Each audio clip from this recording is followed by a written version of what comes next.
उत्तर प्रदेश के सीएम योगी आदित्यनाथ और केंद्रीय पर्यावरण, वन एवं जलवायु परिवर्तन मंत्री भूपेंद्र यादव ने लखनऊ के इंदिरा गांधी प्रतिष्ठान में 2 दिवसीय नेशनल क्लाइमेट कॉन्क्लेव 2023 का उद्घाटन किया। इस अवसर पर दोनों ने उत्तर प्रदेश की जलवायु परिवर्तन कार्य योजना का विमोचन और उत्तर प्रदेश राज्य जलवायु परिवर्तन ज्ञान केंद्र का उद्घाटन किया। कार्यक्रम को संबोधित करते हुए मुख्यमंत्री ने कहा कि भारत की परंपरा सदैव पर्यावरण हितैषी रही है, लेकिन मनुष्य ने अपने स्वार्थ में पर्यावरण के साथ जो खिलवाड़ किया, उसका दुष्प्रभाव जलवायु परिवर्तन के रूप में आज हमारे सामने है। पिछले 25-30 सालों में मैंने अक्टूबर में कभी बाढ़ नहीं देखी, लेकिन इस बार राज्य के कई जिले अक्टूबर में आई बाढ़ से प्रभावित हुए। देश के सभी राज्यों में मार्च के अंत में बारिश हो रही है, जिससे फसल को भारी नुकसान हुआ है। कहीं ना कहीं ये हमारा ध्यान जलवायु परिवर्तन की ओर मोड़ता है। हमें इससे बचने का रास्ता खोजना होगा। इस क्षेत्र में भारत पीएम मोदी के नेतृत्व में दुनिया का मार्गदर्शन कर रहा है। मैंने 25-30 वर्षों में कभी नहीं देखी कि कभी बाढ़ अक्टूबर के महीने में आई हो, लेकिन इस बार अक्टूबर के महीने में उत्तर प्रदेश के कई जनपद बाढ़ से पूरी तरह प्रभावित थे। नवंबर में बारिश नहीं, दिसंबर में नहीं, जनवरी में नहीं, फरवरी में भी नहीं, मार्च के अंत से शुरू हुआ है इस साइकिल और अभी भी तमाम राज्यों से प्रभावित है। यानी जब किसान को पानी की आवश्यकता है उस समय बरसात नहीं है, लेकिन जब किसान अपनी मेहनत से अपनी फसल को तैयार करके उसे काटने के लिए जाता है, तब असमय अतिवृष्टि या ओलावृष्टि से उसकी पूरी मेहनत में पानी फिर जाता है। कहीं ना कहीं यह क्लाइमेट चेंज के उन दुष्प्रभावों की ओर हम सबका ध्यान आकर्षित करता है।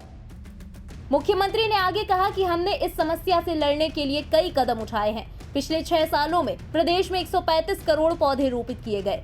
इस वर्ष भी प्रदेश में जुलाई के पहले हफ्ते में एक दिन में 35 करोड़ पौधे रोपने का लक्ष्य है। साथ ही पीएम के आह्वान पर राज्य के ग्रामीण और नगरीय क्षेत्रों में 8000 से ज्यादा अमृत सरोवर तैयार किए गए।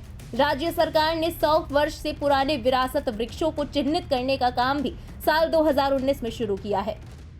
35 करोड़ वृक्षारोपण के कार्यक्रम को लेकर के फिर हम लोग जुलाई प्रथम सप्ताह में प्रदेश के अलग अलग जनपदों में एक बृहद अभियान को आगे बढ़ाएंगे। 35 करोड़ वृक्षारोपण एक साथ एक दिन में जुलाई प्रथम सप्ताह में उत्तर प्रदेश के अंदर होगा।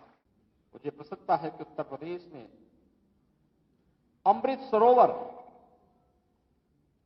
चाहे वह ग्रामीण क्षेत्र हो या शहरी क्षेत्र, 8000 से अधिक अमृत सरोवर उत्तर प्रदेश के अंदर आजादी के अमृत महोत्सव वर्ष के अवसर पर उपलब्ध बनाने के कार्य संपन्न हुए हैं और लोगों ने बड़े उत्साह के साथ इन कार्यक्रमों में भागीदारी की। लोगों को केवल वृक्षारोपण ही नहीं करना है, बल्कि 100 वर्ष पुराने जितने भी हमारे वृक्ष हैं उनको हेरिटेज वृक्ष के रूप में, विरासत वृक्ष के रूप में मान्यता देकर के उनके संरक्षण के एक बड़े अभियान को आगे बढ़ाना है, जिसमें विरासत वृक्ष की दूसरा जो संस्करण है उसका लोकार्पण अभी माननीय केंद्रीय मंत्री जी के कर कमलों से यहां पे संपन्न हुआ। फिलहाल योगी सरकार जलवायु परिवर्तन की समस्या के समाधान के लिए हर मोर्चे पर काम कर रही है। इसी के चलते योगी सरकार ने डीजल और पेट्रोल चालित पुराने वाहनों को स्क्रैप करने की नई नीति भी लागू की है। लेकिन अब देखना ये होगा कि सरकार के उठाए जा रहे इन सब कदमों का बेमौसम बारिश जैसी समस्याओं पर कितना असर होता है और किसानों को बेमौसम बारिश से होने वाली समस्याओं से निजात मिल पाती है या नहीं।